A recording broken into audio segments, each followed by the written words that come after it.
Start with part B, business organization, structure, functions and governance. अभी तक हमने जितनी बात की है, बेसिकली लेट्स से एक बिजनेस होता है और बिजनेस का एक्सटर्नल इन्वायरमेंट भी होता है और जो inside the physical boundaries internal environment भी होता है। ओके, और इंटरनल इन्वायरमेंट भी होता है। तो पार्ट ए में बेसिकली हमने देखा कि जो एक्सटर्नल फैक्टर या एक्सटर्नल फोर्सेस होती हैं वो किसी बिजनेस को कैसे इफेक्ट करती हैं।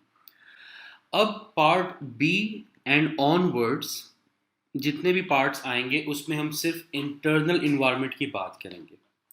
अब इंटरनल इन्वायरमेंट में सबसे पहले जो बिजनेस का आता है वो होता है मैनेजमेंट स्ट्रक्चर। कि एक ऑर्गेनाइजेशन अगर हम रन कर रहे हैं तो हमने क्या डिसाइड किया कि उसको हमने कैसे मैनेज करना है या कैसे रन करना है। तो उसका मैनेजमेंट स्ट्रक्चर सबसे पहले क्या होगा। ये पार्ट बी जो है ये प्योरली बिजनेस मैनेजमेंट का मॉड्यूल है और यहाँ पर जितनी बातें होंगी वो बिजनेस की मैनेजमेंट से रिलेटेड होंगी कि मैनेजर्स जो हैं किसी भी ऑर्गेनाइजेशन के, how they can direct and control the business और how ultimately they can manage the business और manage to run the business. So सबसे पहले यहाँ पर पार्ट बी में पहला जो चैप्टर यहाँ पे आ रहा है that is chapter 6, business organisation structures. अब बिजनेस को मैनेज करने के लिए बहुत सारे डिफरेंट किस्म के मैनेजमेंट स्ट्रक्चर्स हो सकते हैं। कुछ मैनेजमेंट स्ट्रक्चर्स हम यहाँ पे डिस्कस करेंगे। अब ज़रूरी नहीं है कि जितने भी मैनेजमेंट स्ट्रक्चर्स हम डिस्कस कर रहे हैं एक बिजनेस में आपको सब के सब मिले, ऐसा नहीं होता कभी भी। बट बहुत सारी डिफरेंट थ्योरीज होते हैं, बहुत सारे डिफरेंट मॉडल्स होते हैं और हर बिजनेस, क्योंकि हर बिजनेस की नेचर डिफरेंट हो सकती है, साइज डिफरेंट हो सकता है, उसके control based on ownership different हो सकती है। तो हर बिजनेस को एक डिफरेंट सॉर्ट या डिफरेंट टाइप का मैनेजमेंट स्ट्रक्चर सूट करता है। तो आप जब भी किसी बिजनेस को इवेल्युएट करते हैं तो हर बिजनेस को आपने देखना होता है कि इनका अपना टिपिकल मैनेजमेंट स्ट्रक्चर किस तरह का है। बहुत सारे डिफरेंट हो सकते हैं और कुछ मॉडल्स और कुछ थ्योरीज जो हैं वो यहाँ चैप्टर 6 में हम डिस्कस करेंगे। अब सबसे पहले हैं ऑर्गेनाइजेशंस। अब जब हम ऑर्गेनाइजेशंस की बात करते हैं तो दो किस्म की ऑर्गेनाइजेशंस होती हैं। एक होती हैं फॉर्मल ऑर्गेनाइजेशंस, दूसरी होती हैं इनफॉर्मल ऑर्गेनाइजेशंस।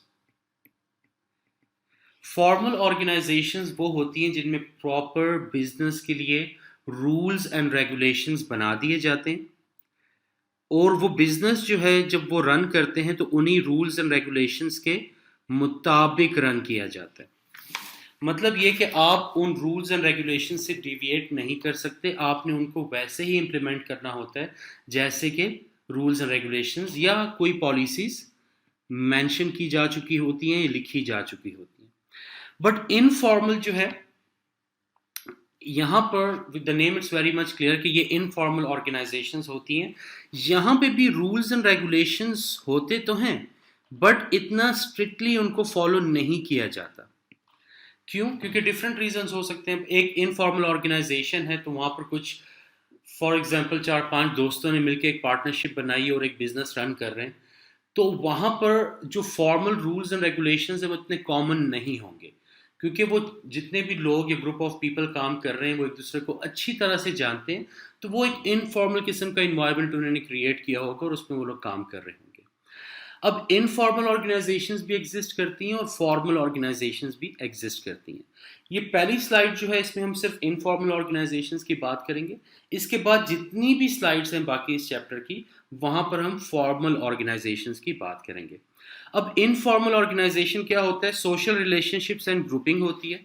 4-5 दोस्तों ने मिलकर एक स्टार्टअप शुरू कर दिया फॉर एग्जाम्पल, तो वो मिलके एक बिजनेस को चलाएंगे। Grapevine bush telegraph communication होता है। ग्रेप वाइन बेसिकली एक टर्म यूज की जाती है मैनेजमेंट में कि यहाँ पर आपने जब एक बंदे ने दूसरे से कम्युनिकेट करना है तो थ्रू प्रॉपर चैनल या थ्रू फॉर्मल चैनल आप कम्युनिकेट नहीं करते, आप बिल्कुल दोस्तों की तरह एक दूसरे से कम्युनिकेट करते हैं या बात करते हैं, तो उसको ग्रेप वाइन भी कहा जाता है। बुश टेलीग्राफ भी कहा जाता है। बुश टेलीग्राफ बेसिकली पुराने वक्तों में ये हुआ करता था कि जब कोई बादशाह वगैरह हुआ करते थे, तो बादशाहों ने जब कोई अनाउंसमेंट करानी होती थी तो वो एक क्या करते थे, एक बंदा होता था, उसको अपना पैगाम देते थे और साथ में एक बहुत बड़ा सा ढोल देते थे। तो वो ढोल लेके जाता था, उस ढोल को पीटता था और बादशाह की जो अनाउंसमेंट होती थी उसको करता था। So this is more like a bush telegraph, इसको कहते हैं बेसिकली। तो यहाँ पर जो इनफॉर्मल ऑर्गेनाइजेशंस होती हैं, यहाँ पर बुश टेलीग्राफ होते हैं। मतलब अगर आपने अपने सीईओ से बात करनी है तो आप एक फॉर्मल लेटर नहीं लिखेंगे, आप उससे अपॉइंटमेंट नहीं लेंगे, आप जाएंगे और उससे डायरेक्टली बात करेंगे जैसे आपको करना ईजी लगेगा। तो फॉर्मल कम्युनिकेशन मेथड्स नहीं होते इनफॉर्मल ऑर्गेनाइजेशन में।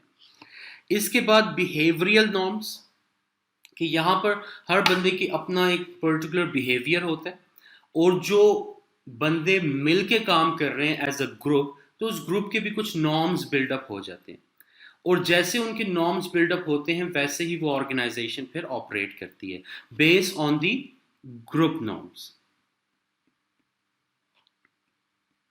तो जो ग्रुप को ठीक लगेगा वही काम उस तरह से होगा, चाहे वो ठीक हो चाहे वो गलत हो, डजेंट मैटर। इसके बाद है पावर इन्फ्लुएंस स्ट्रक्चर। यहाँ पर क्या होता है कि पावर इन्फ्लुएंस स्ट्रक्चर होता है, यहाँ पर ये नहीं होता कि सीईओ जो है वो ज़्यादा पावरफुल है मैनेजर से और सीईओ की बात को ज़्यादा इंपॉर्टेंस दी जाएगी। ऐसा फॉर्मल ऑर्गेनाइजेशंस में तो होता है, बट इनफॉर्मल में ये नहीं होता है। इनफॉर्मल में होती है पावर इन्फ्लुएंस स्ट्रक्चर्स, कि जो बंदा ज़्यादा पावरफुल है, जो ज़्यादा लोगों को इन्फ्लुएंस कर सकता है ऑर्गेनाइजेशन के अंदर, उसमें ज़्यादा पावर होगी। हो सकता है हायरार्की में, मैनेजमेंट स्ट्रक्चर की हायरार्की में वो एक सुपरवाइजर हो या वो एक मैनेजर हो, बट अगर उसमें पोटेंशियल है लोगों को इन्फ्लुएंस करने का तो वो ज़्यादा पावरफुल कंसिडर किया जाएगा, क्योंकि वो लोगों के बिहेवियर को इन्फ्लुएंस कर सकता है। अब जो इनफॉर्मल ऑर्गेनाइजेशन होती है इसके बेनिफिट्स भी होते हैं और ड्रॉबैक्स भी होते हैं। बेनिफिट्स क्या होते हैं? First of all employ commitment जो है बहुत ज़्यादा इंक्रीज हो जाती है। जब एक एम्प्लॉय दोस्तों के साथ मिलकर एक ऑर्गेनाइजेशन में काम कर रहा है तो एक फैमिली वाला इन्वायरमेंट बन जाता है, तो ऑब्वियसली वहां पर जो कमिटमेंट है वो भी काफ़ी इंक्रीज हो जाती है। सेकंड, नॉलेज शेयरिंग जो है वो आसान होती है, क्योंकि एक बंदा जो दूसरे से कम्युनिकेट कर रहा है तो उसको कोई फॉर्मल कम्युनिकेशन से कम्युनिकेट करने की ज़रूरत नहीं है। तो वो अगर एक बंदे के पास नॉलेज है तो वो ओपनली उसको एक्सप्रेस कर सकता है, फ्रीडम ऑफ स्पीच है यहाँ पे, तो ऑब्वियसली नॉलेज शेयरिंग भी आसान हो जाती है।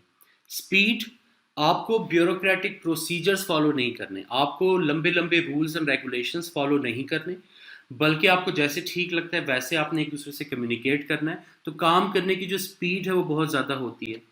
रिस्पॉन्सिवनेस बहुत बढ़ जाती है, क्योंकि यहाँ पर ऐसा नहीं है कि एक हमने हर बंदे की रिस्पॉन्सिबिलिटी असाइन की हुई है, ऐसा कोई सिचुएशन नहीं है। जब भी ऑर्गेनाइजेशन में कोई काम आ रहा है तो सब मिल बांट के उसको क्विकली कर रहे हैं।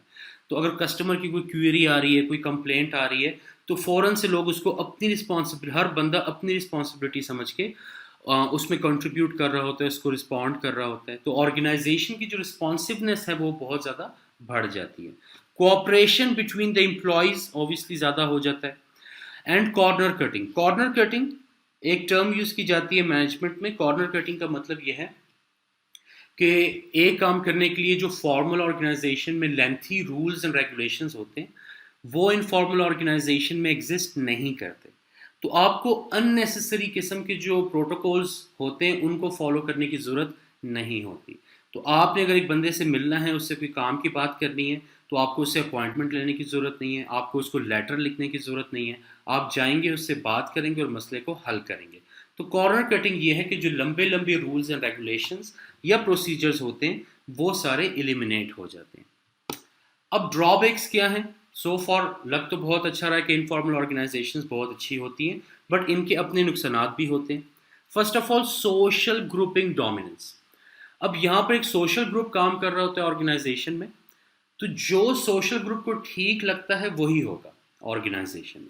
ऑर्गेनाइजेशन का मिशन क्या है, उसका विजन क्या है, उनके long term goals and objectives क्या हैं, अगर तो ग्रुप उनको कंसिडर कर रहा है तो वेल एंड गुड। बट अगर ग्रुप को लग रहा है कि वो मिशन या विजन इंपॉर्टेंट नहीं है, तो उसको क्या होगा, ग्रुप अपने अंदाज से सोचेगा और अपने अंदाज से ही एक्ट करेगा। इसके लिए हम अक्सर टर्म यूज करते हैं ग्रुप थिंक।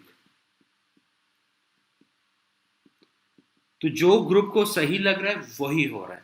तो यहां पर प्रॉब्लम क्या होगा कि अगर ग्रुप जो है उसको लग रहा है कि ऑर्गेनाइजेशन के मिशन, ये जो विजन है उससे हम हट के थोड़ा सा चल लेते हैं, हमें ज़्यादा प्रॉफिट होगा, तो वो ऐसा ही करेंगे. अब in a long run this will be considered as a problem, but in a short term profit making भी होगी. तो इसलिए ये एक बड़ा ड्रॉबैक है. दूसरा, grapevine leads to bullying. अब जब दोस्त मिलके बैठते हैं, आपस में गपशप करते हैं, तो वहाँ पर बुलिंग के चांसेस बहुत ज़्यादा बढ़ जाते हैं. आप लोगों के सेंटिमेंट्स का ख्याल नहीं रखते. अगर ऐसी ऑर्गेनाइजेशन है जहाँ पर कल्चरल डाइवर्सिटी बहुत ज़्यादा है, फॉर एग्जांपल, तो अगर आप किसी को बुली कर रहे हो, किसी को अगर आप मजाक कर रहे हो फॉर एग्जांपल, तो वो एक कल्चर में तो ठीक है, एक्सेप्टेबल हो सकता है, बट हो सकता है कि डिफरेंट कल्चर का जो बंदा उस ऑर्गेनाइजेशन में आएगा वो उसके लिए एक्सेप्टेबल ना हो. तो grapevine leads to bullying, ये एक बड़ा थ्रेट बन जाता है उन ऑर्गेनाइजेशंस में. एम्प्लॉय फोकस हो जाता है. जो एम्प्लॉय जो है, जिसमें ज़्यादा पोटेंशियल है लोगों को इन्फ्लुएंस करने का, तो वो लोगों को इन्फ्लुएंस करेगा, अपने ग्रुप में शामिल करेगा, और जो उसका एजेंडा होगा, जो उसके गोल्स एंड ऑब्जेक्टिव्स उसके माइंड में होंगे, वो लोगों से फुलफिल करवाएगा. अब वो गोल्स एंड ऑब्जेक्टिव्स अगर वो ऑर्गेनाइजेशन के अगेंस्ट चले जाते हैं, तो वो फिर प्रॉब्लमेटिक हो जाते हैं. And last but not the least, health and safety violations. अब यहाँ पर ये है कि इनफॉर्मल मेथड है, हर काम को करने के लिए रूल्स और रेगुलेशंस नहीं लिखे गए. तो लोग क्या करते हैं, लोग शॉर्टकट के चक्कर में अक्सर ऐसा काम कर जाते हैं जो हेल्थ एंड सेफ्टी रिस्क बन जाता है. फॉर एग्जांपल लेबर है. अब जो फॉर्मल ऑर्गेनाइजेशन होगी, जब भी लेबर किसी हैवी मशीनरी पे या रिस्की मशीनरी पे काम करेगा, तो उसके लिए हेलमेट पहनना भी ज़रूरी होगा, उसके लिए शूज़ पहनना, प्रॉपर शूज़ या प्रॉपर गियर वगैरह यूज़ करना लाजमी होगा. बट इनफॉर्मल ऑर्गेनाइजेशन में हो सकता है कि in health and safety regulations को इतना स्ट्रिक्टली फॉलो ना किया जाए, तो वो हेल्थ एंड सेफ्टी इश्यूज भी हो सकते हैं, उसकी वायलेशंस भी हो सकती हैं. तो ये सारा हो गया इनफॉर्मल ऑर्गेनाइजेशंस के बारे में, उसके बेनिफिट्स एंड उसके ड्रॉबैक्स. यहाँ तक क्लियर है?